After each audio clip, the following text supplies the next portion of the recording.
Hola, bienvenidos a nuestra transmisión. En nuestra travesía por el segundo libro de los Reyes, consideraremos las grandes lecciones de vida que Dios, por medio de este relato bíblico, nos ofrece.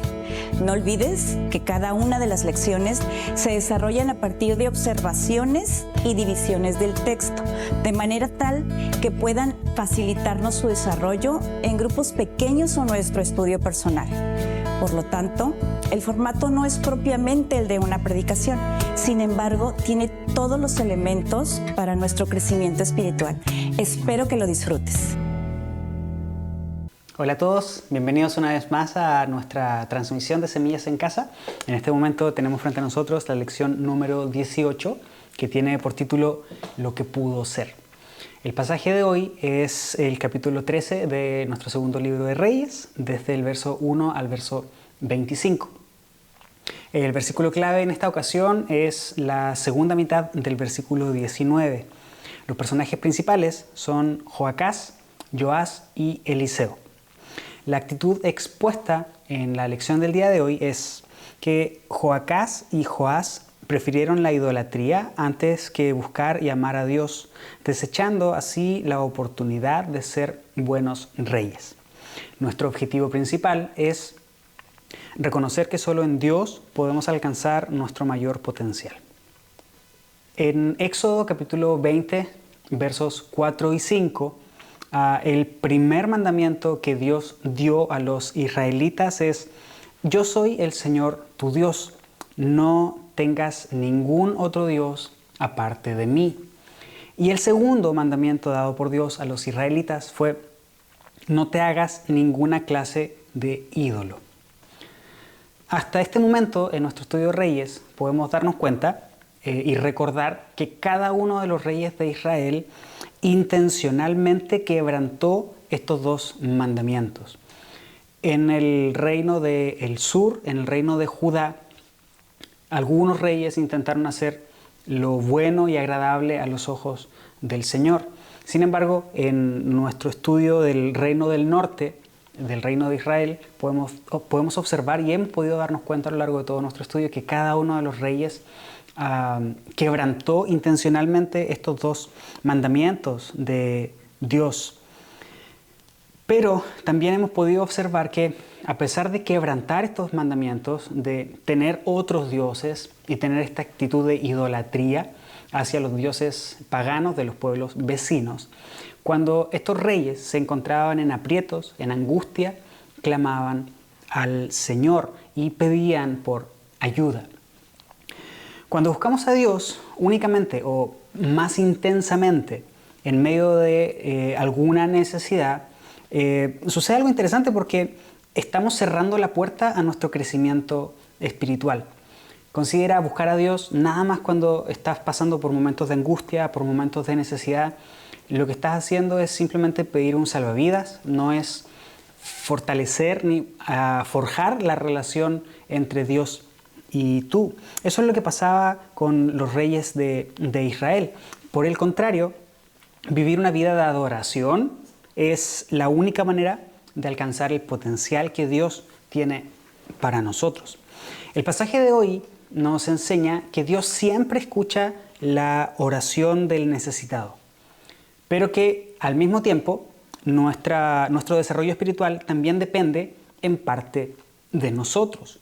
Como ya hemos considerado en lecciones anteriores aquí en Semillas en Casa o en nuestras enseñanzas del día domingo, el crecimiento espiritual inicia con Dios acercándose a nosotros. La fe es un don que proviene de Dios hacia nosotros, pero forjar esa fe, forjar esa relación con Dios, si bien es cierto, inicia de Dios hacia nosotros, nosotros también tenemos una responsabilidad de responder a Dios. Por lo tanto, parte del desarrollo de nuestra fe, del desarrollo de nuestra vida espiritual, de nuestra relación con el Señor, depende también del esfuerzo que tú y yo invertimos. Decidamos presentarnos al Señor, como dice Pablo en Romanos capítulo 12, como un sacrificio vivo y santo, para que alcancemos de esta manera lo que Dios quiere y no solamente observemos lo que pudo ser. El pasaje del día de hoy lo vamos a dividir en cuatro secciones. La primera sección va a ser una observación y también algunas aplicaciones del reinado de Joacás. La segunda sección será lo mismo, pero del reinado de Joás. En la tercera sección veremos la última profecía de Eliseo, y en la cuarta y última sección veremos lo que pudo ser. Entonces, quisiera invitarte a leer nuestra porción de hoy desde los versos 1 al 9 para abordar de esta forma nuestra primera sección. Joacás, hijo de Jehú, comenzó a gobernar Israel durante el año 23 del reinado de Joás en Judá, y reinó en Samaria 17 años. Él hizo lo malo a los ojos del Señor. Siguió el ejemplo de Jeroboam, hijo de Nabat, y continuó con los pecados que Jeroboam hizo cometer a Israel.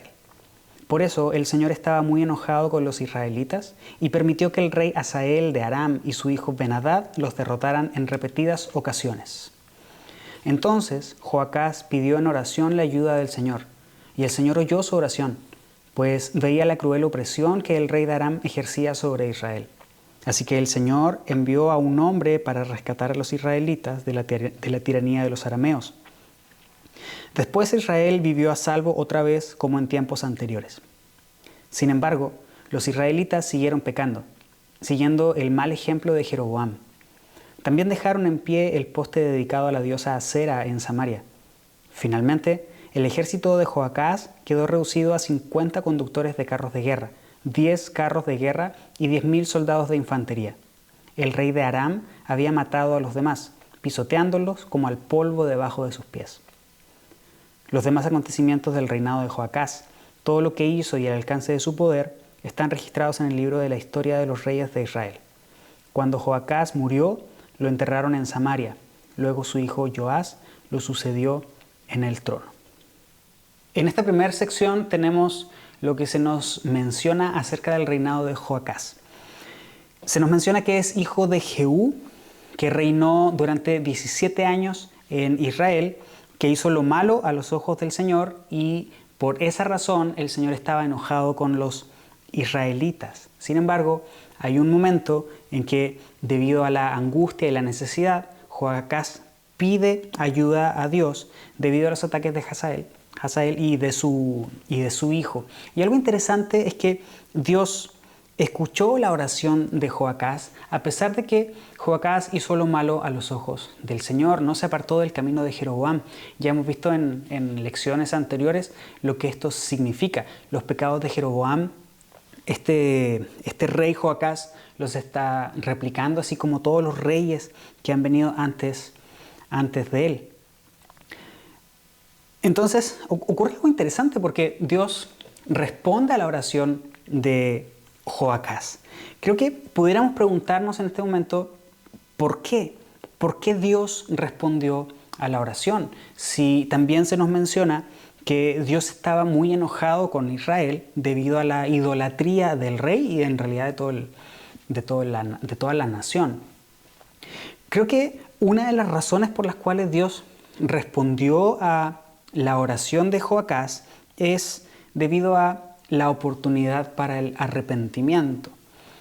No dudo que la oración de Joacás haya sido una oración sincera, una oración muy honesta que nace a partir de la necesidad y de la angustia. Y algo interesante es que Dios nunca hace oídos sordos a nuestras oraciones cuando nacen desde este punto, desde la angustia extrema, desde la necesidad extrema. Sin embargo, cuando Dios nos responde, deberíamos considerar estos momentos en los que Dios responde a nuestro favor como oportunidades que Dios también nos da para poder arrepentirnos de nuestros malos caminos y poder regresar a Él. Segunda de Crónicas, capítulo 30, verso 9b, dice lo siguiente: El Señor su Dios es bondadoso y misericordioso. Si ustedes se vuelven a Él, Él no seguirá apartando su rostro de ustedes. Entonces, como te menciono, Dios responde a la oración del necesitado, sobre todo si es parte de su pueblo. Sin embargo, esta respuesta favorable de parte de Dios debe considerarse como una oportunidad que Dios nos da, que Dios le estaba dando a Joacás en este momento de la historia, para que él cambiara su camino, para que él se arrepintiera y volviera su rostro al Señor. Sin embargo, vemos en el mismo pasaje que acabamos de leer qué es lo que ocurre luego que Dios responde de manera favorable. Y es que Israel nuevamente volvió a su camino idólatra, luego de que Dios los salvó. Cuando estaba estudiando esto, pensé y se me vino a mi mente y a mi corazón la dinámica del pueblo de Dios que se describe en el libro de Jueces. Si no has leído el libro de Jueces, te sugiero que lo hagas. Es una descripción interesante de la dinámica entre el pueblo de Israel y Dios y los pueblos vecinos también, que es una dinámica muy similar a la que hemos visto a lo largo de nuestro estudio de Reyes. Y ahí hay una sección en el capítulo de Jueces que resume esto que te estoy mencionando. Esta sección está en el capítulo 2, en los versos 10 al verso 16, y dice así: Después de que murieron todos los de esa generación, creció otra que no conocía al Señor ni recordaba las cosas poderosas que Él había hecho por Israel. Los israelitas hicieron lo malo a los ojos del Señor y sirvieron a las imágenes de Baal. Abandonaron al Señor, Dios de sus antepasados, quien los había sacado de Egipto. Siguieron y rindieron culto a otros dioses, los dioses de los pueblos vecinos, y así provocaron el enojo del Señor. Abandonaron al Señor para servir a Baal y a las imágenes de Astoret, lo cual hizo que el Señor ardiera de enojo contra Israel y que los entregara en manos de saqueadores, quienes les robaron sus posesiones. Los vendió a los enemigos que tenían a su alrededor y ya no podían vencerlos. Cada vez que los israelitas salían a batalla, el Señor peleaba en contra de ellos e hizo que sus enemigos los derrotaran, tal como Él les había advertido. Y el pueblo estaba muy angustiado. Entonces el Señor levantó jueces para rescatar a los israelitas de la mano de sus agresores. Este pasaje que estamos leyendo de Jueces se inserta inmediatamente después de la muerte de Josué. Josué fue quien entró a la tierra prometida junto con Israel. Josué era el ayudante de Moisés.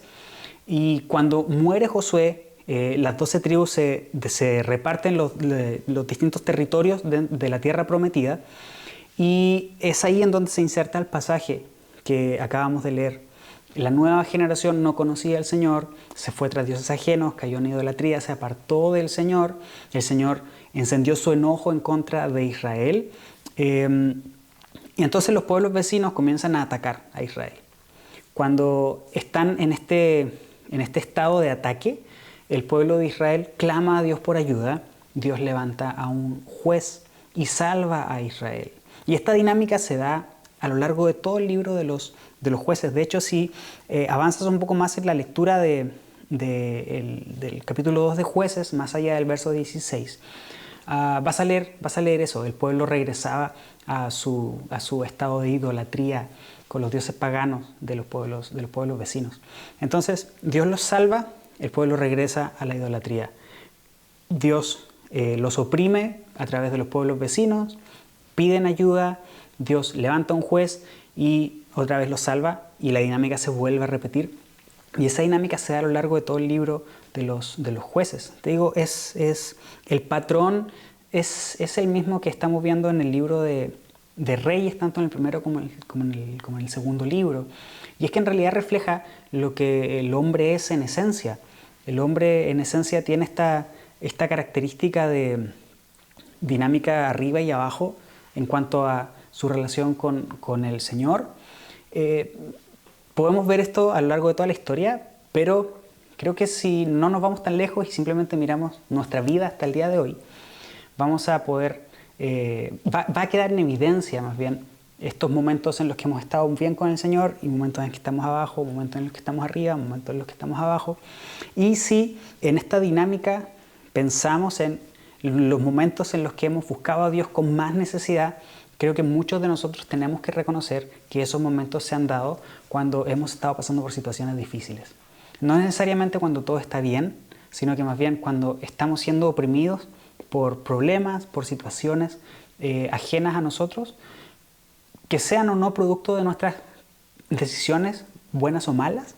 Creo que en esos momentos es donde debemos situar, creo que la mayoría de nosotros diría, sí, yo soy ese, que sitúa, te digo, esta búsqueda del Señor en esos momentos difíciles. Eso es lo que estamos viendo aquí con Joacás. Entonces, vuelvo a lo que te comentaba hace un momento, la respuesta positiva de Dios salvando a Israel debe considerarse como la oportunidad que Dios está abriendo, que abrió a Joacás y que nos abre a ti y a mí cada vez que nos rescata de nuestros problemas, de nuestras necesidades. Y esto abre la puerta a lo que puede ser de nosotros, pero que muchas veces no lo alcanzamos debido a que nuevamente volteamos nuestra vista de Dios hacia algún ídolo y nos alejamos del Señor. Creo que cuando consideramos esto de los ídolos, puede ser un poco fuerte para nosotros, un poco chocante, porque creo que muchos de nosotros podemos argumentar, yo no me inclino ante nada que no sea el Señor, no me inclino ante ninguna imagen, no hago ningún tipo de ritual pagano o algo así. Sin embargo, creo que tenemos que considerar el concepto más básico de idolatría. Lo leíamos en la introducción. El primer mandamiento es: no tengas ningún otro Dios aparte de mí. Cualquier otro elemento, persona, cosa, situación que tome el lugar de Dios, ese elemento que toma el lugar de Dios ya cae dentro de la categoría de un ídolo.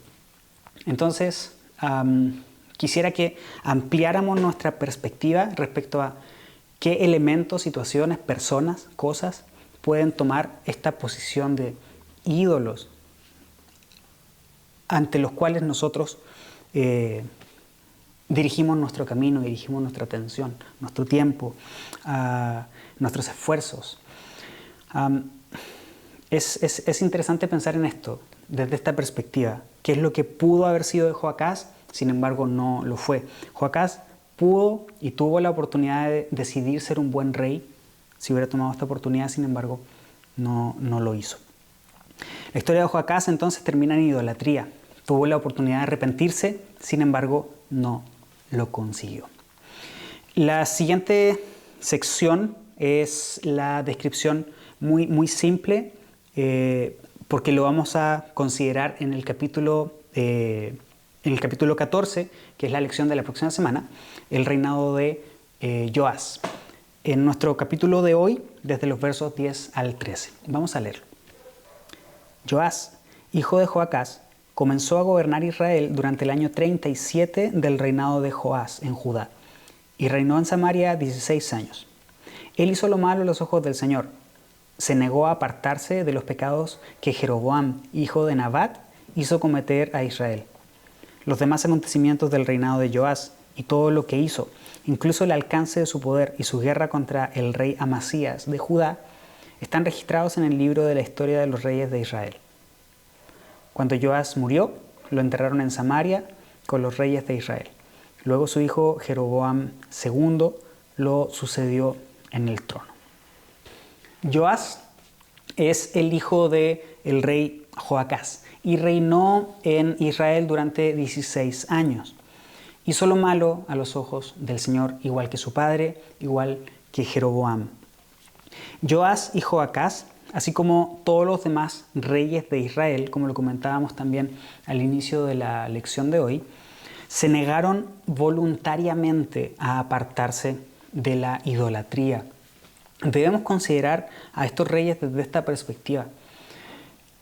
Responsablemente ellos decidieron no apartarse de la idolatría y más bien darle la espalda al Señor. En ningún momento ellos, ninguno de los reyes y por supuesto ninguno de nosotros tiene algún tipo de justificación cuando le damos la espalda al Señor. Esto fue lo que pasó también, como te digo, con Joás y con Joacás. Vamos a ver un poco más acerca de la historia de Joás, la lección de la próxima semana, cuando abordemos el capítulo 14 y consideremos la batalla que Joás sostuvo con Amasías, que es el rey de Israel. Ahí hablaremos un poco más acerca de su muerte y algunas características también de su personalidad. Quisiera tomar algunas de ellas simplemente para hacer algunas observaciones aquí, y es que si bien es cierto se nos describe a Joás como alguien que hizo lo malo a los ojos del Señor, en el capítulo 14 vemos a Joás actuando de manera, entre comillas, sabia frente al rey Amasías. Entonces, como que vemos esta característica en este hombre. El tener momentos de, permítame decirlo de esta forma, el tener momentos de lucidez en cuanto a sabiduría o en cuanto a decisiones, en cuanto a buenas decisiones, no significa necesariamente que esto es un reflejo de una buena relación con el Señor. Joás mostrará en el capítulo 14 una actitud centrada, una actitud, entre comillas, sabia, como te digo. Sin embargo, no tenemos que perder de vista que aquí, en el capítulo 13, cuando se nos habla de él, se nos describe como un rey que hizo lo malo a los ojos del Señor. Cuando estábamos hablando de Joacás, vimos que Dios le dio una oportunidad cuando lo salvó de los arameos que estaban batallando contra él. Pero en este punto, en el reinado de Joás, ¿cuándo vemos la oportunidad que Dios le ofrece para que él pueda decidir volver su camino hacia el Señor? En este pasaje, en estos versos que acabamos de leer, no aparece. Sin embargo, sí aparece en la porción que continúa más adelante, que tiene que ver con la muerte de Eliseo. La muerte de Eliseo y por supuesto la última profecía de este gran profeta del Antiguo Testamento. Eso lo tenemos desde los versos 14 al verso 19. Vamos a leerlo.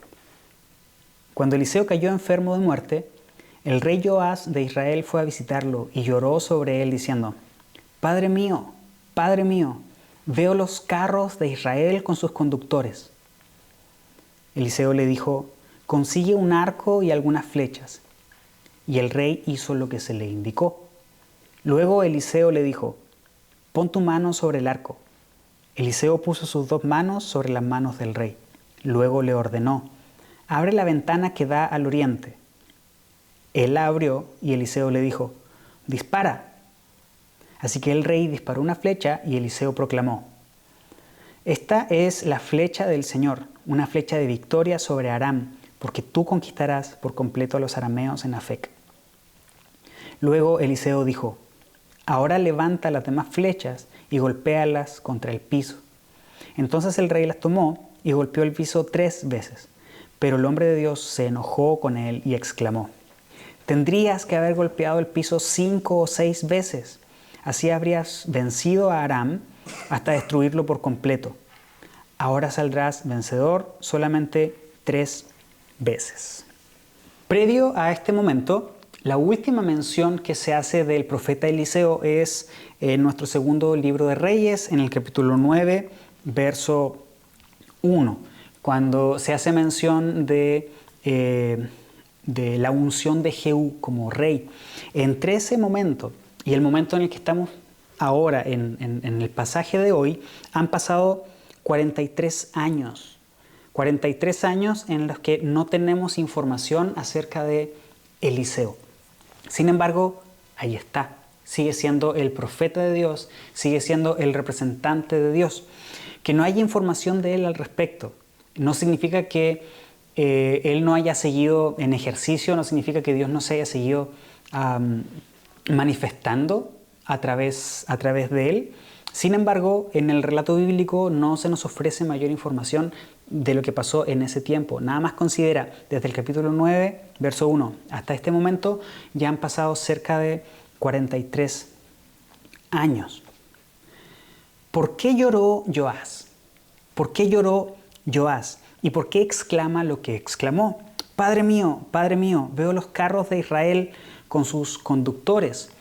Me imagino que ya estarás recordando en qué momento leímos esta expresión, Padre mío, veo los carros de Israel con sus conductores. Probablemente este sea un homenaje de Joás a Eliseo, haciendo la referencia a Elías. Eliseo fue quien exclamó esto al momento en que Elías fue arrebatado por el carro de fuego. Cuando está ocurriendo esto, Eliseo es quien dice, Padre mío, veo los carros de Israel con sus conductores. Entonces, como te digo, probablemente esto sea algún tipo de homenaje. O también puede ser el concepto en el que Joás tenía a Eliseo. Eliseo era un profeta reconocido. Todo Israel y Judá y los pueblos alrededor, ya lo vimos también en su momento, reconocían a Eliseo como un hombre de Dios, como un profeta de Dios. Entonces, vuelvo a la pregunta, ¿por qué lloró Joás? ¿Lloró porque amaba a Eliseo? ¿Lloró porque le dolía su muerte honestamente? ¿O lloró porque tenía algún tipo de interés en la presencia de Eliseo? Creo que según el perfil que se nos da de Joás, podemos considerar esta última opción como la opción más probable. Joás temía la muerte de Eliseo debido al cuidado de Dios a través de él. Has de recordar que Dios se manifestó a través de Eliseo haciendo muchos milagros en personas particulares, pero también en algunas ocasiones salvando la vida de Eliseo, de su siervo y de todo Israel. Por lo tanto, la vida de Eliseo, el ministerio de Eliseo, representaba hasta cierto punto seguridad y protección respecto de los pueblos vecinos. Estar ante las puertas de la muerte de Eliseo significa eventualmente perder ese tipo de protección. Por lo tanto, esta expresión Padre mío, el llanto de Joás y la expresión Padre mío, veo los carros de Israel con sus conductores, eventualmente revela una falta de entendimiento de Dios como protector y por lo tanto una falta de búsqueda del Señor como Dios. Eliseo, es a ti a quien quiero porque me siento protegido por ti. Puedo o no saber o creer que esa protección viene de Dios, pero estando tú, yo también disfruto de ella, por lo tanto, si tú te vas, voy a perder esa protección. ¿Sabes? Es como, sé que viene de Dios, pero en realidad no quiero volver mi camino hacia Él. Este tipo de expresiones y la falta de la búsqueda del Señor, más bien dejan ver que el llanto de Joás tiene que ver con la pérdida de la estabilidad y de la seguridad que representa la muerte de Eliseo. Y en medio de todo esto vemos algo interesante porque Eliseo da otra profecía, da su última profecía. Este gran profeta está llegando a sus últimos días y en su lecho de muerte, entonces tiene esta dinámica con el rey Joás. Lanza una flecha hacia el oriente, esta es la flecha de la victoria sobre los arameos.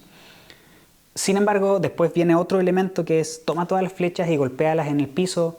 Ya lo leímos, Joás golpeó 3 veces en el piso y Eliseo se enojó. Debiste haber golpeado 5 o 6 veces. Ya no vencerás totalmente sobre los arameos, sino que nada más vencerás las 3 veces que golpeaste. ¿Por qué se enojó Eliseo? El enojo de Eliseo puede haberse dado por un desgano de Joás al golpear el piso con las flechas. ¿Por qué podemos pensar esto? Bueno, cuando lanzó la primera flecha, Eliseo dijo qué es lo que significaba esa flecha. Esta flecha es la victoria. Por lo tanto, frente a la segunda orden de Eliseo, ahora toma todas las flechas y golpea el piso, este rey debió haber considerado qué es lo que significaba la primera flecha, para decir, bueno, si la primera flecha significa victoria, entonces voy a tomar todas las flechas y voy a azotar el piso todas las veces que mis fuerzas me lo permitan. Sin embargo, simplemente fueron 3 y ya. Muy probablemente por eso Eliseo se enojó. Ahora, ¿qué tiene que ver esto con las oportunidades que Dios nos da? Cuando terminamos de revisar lo que se nos dice del reinado de Joás, te plantea esa pregunta: ¿en dónde está la oportunidad que Dios le dio a Joás? Entonces, ¿qué tiene que ver esto? Golpear las flechas, Eliseo enojándose, con las oportunidades que Dios nos da. Algo interesante es que para recibir todos los beneficios del plan de Dios para nuestras vidas, debemos aceptar y debemos obedecer completamente los mandamientos de Dios. Si no seguimos por completo las instrucciones que Dios nos da, no debería sorprendernos si no recibimos la plenitud de sus beneficios. Esto es lo que estaba pasando con Joás. Golpeó sin ganas el piso con las flechas. Dios le dio la victoria 3 veces sobre Aram, pero eventualmente luego de eso ya no siguió triunfando sobre los arameos. Piensa en ti y en mí. Pensemos en nosotros mismos en este punto, ¿no? ¿Cómo podemos nosotros recibir las bendiciones si no cumplimos con los mandamientos que Dios nos da? ¿Cómo podemos llegar a ser? ¿Cómo podemos llegar a ese punto de lo que puede ser? ¿Cómo podemos alcanzar a ese punto si no consideramos todo lo que Dios nos pide hacer y que no hacemos? Mientras no cumplamos con los mandamientos del Señor, mientras no honremos al Señor de la forma en la que Él quiere que lo honremos, no vamos a poder alcanzar lo que Dios quiere para nosotros, lo que Dios tiene determinado eventualmente para nosotros. Y no tiene que ver con que Dios no quiera dárnoslo. Tiene que ver con tu carácter y con el mío. Tiene que ver con nuestra disposición a buscar al Señor por quien es Él, buscar al Señor para amarlo, para honrarlo, pero no solamente a Él como concepto, sino que a tener una relación profunda con Él y a obedecer lo que Él nos manda. No podemos decir que amamos a Dios si no amamos su palabra. Jesús lo dijo muy claramente: si me aman a mí, entonces guarden mis mandamientos. Una cosa va de la mano con la otra. Una cosa es el reflejo de la otra. Guardar los mandamientos de Dios es el reflejo de amarlo a Él y debe ser por amarlo a Él como una consecuencia. Entonces, Joás, en este momento, cuando Eliseo declaró qué significa esta sección de la profecía, los golpes en el piso con las flechas, Joás simplemente estaba observando lo que pudo ser, sabiendo que nunca lo alcanzaría. La última sección del pasaje de hoy hace mucho más evidente este contraste entre lo que pudo ser y lo que nunca va a ser. Nuevamente, no porque Dios no quisiera, sino que más bien por la disposición de los reyes de Israel, la disposición del pueblo de Israel frente a Dios. Vamos a leer esta última sección desde los versos 20 al verso 25.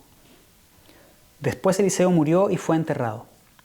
Unos grupos de saqueadores moabitas solían invadir el país cada primavera. Cierta vez, mientras unos israelitas enterraban a un hombre, divisaron a una banda de esos saqueadores. Entonces, en el apuro, arrojaron el cuerpo en la tumba de Eliseo y huyeron. Pero en cuanto el cuerpo tocó los huesos de Eliseo, el muerto resucitó y de un salto se puso de pie. El rey Hazael de Aram había oprimido a Israel durante todo el reinado de Joacás, pero el Señor tuvo bondad y misericordia de los israelitas y no los destruyó por completo. Tuvo compasión de ellos por el pacto que había hecho con Abraham, Isaac y Jacob, y hasta el día de hoy no los ha destruido por completo ni los ha expulsado de su presencia. El rey Hazael de Aram murió y su hijo Ben-Hadad lo sucedió en el trono. Entonces Joás, hijo de Joacás, recuperó de manos de Ben-Hadad hijo de Hazael, las ciudades que le habían quitado a Joacás, su padre. Joás venció a Ben-Hadad en 3 oportunidades y así recuperó las ciudades israelitas. En esta última sección, como te comentaba, se ve el contraste mucho más evidente entre lo que pudo ser y lo que no fue. La primera sección, los versos 20 y 21, detallan un milagro obrado por el Señor a través de los huesos del profeta Eliseo. Imagínate el poder de Dios a través de este hombre, a través de este profeta, y que incluso luego de morir, Dios se sigue manifestando.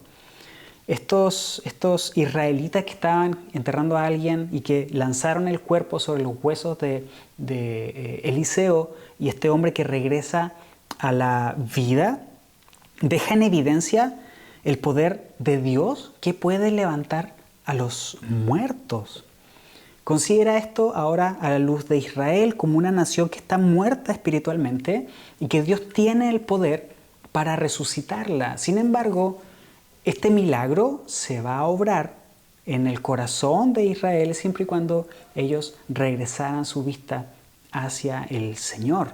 Es interesante cómo se nos ofrece este detalle en medio de esta historia, porque Eliseo, como ya lo hemos considerado antes, es un profeta muy poderoso en las manos del Señor, así como lo fue Elías también. Y frente a la depravación espiritual que existía en Israel, un profeta tan importante y tan poderoso como Dios revela el poder de Dios frente a esta realidad.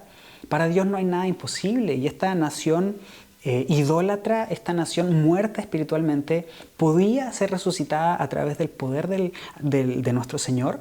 Sin embargo, el pueblo nunca decidió volver su corazón hacia el Señor, más allá de en momentos de angustia y en momentos de necesidad.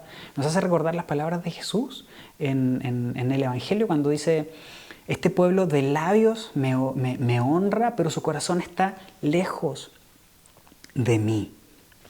En los versos 22 al 24 de nuestro pasaje se nos menciona algo interesante. Israel fue preservada por la compasión de Dios. Y esta compasión de Dios se da por el pacto que Dios había hecho con Abraham. Entonces, en lecciones anteriores hemos observado a Dios cuidando la línea del rey David hasta llegar al Mesías. Sin embargo, eso no significa que Dios haya olvidado a toda la línea genealógica, a todo el linaje que no provenía del rey David. Dios continuaba preocupado de ellos, Dios continuaba amando a ese linaje, Dios continuaba guardando a ese linaje debido al pacto que Dios hizo con Abraham. ¡Qué increíble! ¡Qué increíble!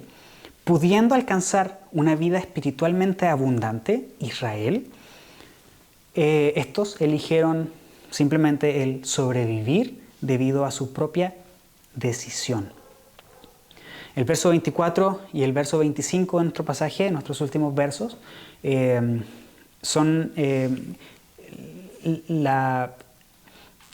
nos detalla el cumplimiento de la profecía de las flechas golpeando el piso por el rey Joás, y la victoria en estas 3 oportunidades de Joás sobre Ben-Hadad.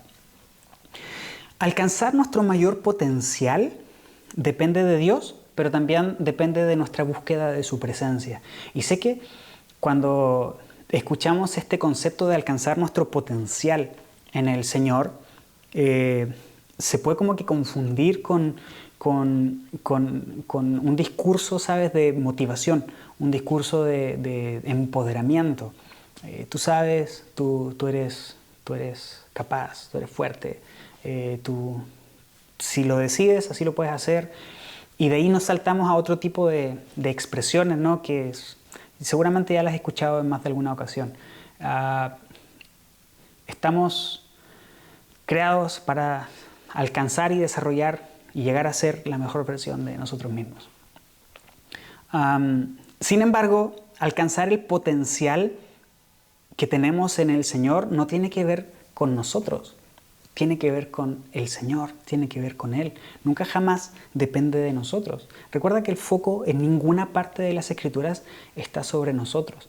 El actor principal, desde Génesis hasta Apocalipsis, siempre es el Señor, siempre es Dios. Y el amor que Él dio para nosotros, para nuestro rescate, para comprarnos y que nosotros podamos regresar hacia Él y restaurar la relación que fue rota por el pecado, siempre es Dios el que da el primer paso, siempre es Dios el elemento importante, no tú y yo. Por lo tanto, tú y yo, como personas que recibimos las bendiciones y el amor de Dios, podemos alcanzar nuestro potencial máximo siempre y cuando volvamos nuestros ojos y nuestro corazón al Señor. ¿Y cuál es este potencial? Bueno, Efesios 4:15 lo menciona con claridad. Hablar la verdad en amor, que significa también vivirla, experimentarla, desarrollarla. De esa forma, crecer en todos los sentidos. ¿Para qué? Para parecernos cada vez más a Jesús, nuestro Señor, quien es cabeza de la iglesia. El potencial máximo que tú y yo podemos alcanzar es la vida de Cristo en nuestra vida. ¿Cómo se evidencia eso? A través del fruto del Espíritu. Lo que se menciona en Gálatas es el carácter de Cristo, es el carácter de Jesús. Entonces, tú y yo podemos desarrollar todas esas cosas. Por supuesto que sí las podemos desarrollar. Inicia con Dios dándonos fe, inicia con Dios rescatándonos de nuestro pecado, pero se completa con tu decisión y con la mía. No descansemos únicamente en que todo depende del Señor. No es por obras para que nadie se gloríe, es por gracia, únicamente por gracia. Eso no significa que tú y yo no somos responsables de responder, de volvernos al Señor, de humillarnos ante Él, de no buscarlo únicamente en momentos de angustia y en momentos de necesidad, sino que más bien aprender a conocer al Señor, aprender a acercarnos a Él, aprender a depender de Él, conocerlo a través de la revelación en su palabra, tener una relación con Él diaria a través de su Espíritu Santo. Que esta lección nos ayude a observar nuestra vida y que si hay cambios que tú y yo necesitamos hacer, seamos lo suficientemente humildes como para acercarnos al Señor, pedir perdón y arrepentirnos de nuestros malos caminos, para que de esa manera la imagen de su Hijo Jesús se haga cada vez más evidente en ti y en mí. Que Dios te bendiga. Nos vemos la próxima semana. Gracias por habernos acompañado. Que Dios te dé sabiduría y revelación de su palabra, así como la disposición para ponerla en práctica. Esperemos que disfrutes de esta lección al retroalimentarla con tus compañeros del grupo en casa al que pertenezcas. Nos vemos en la próxima lección. Hasta entonces.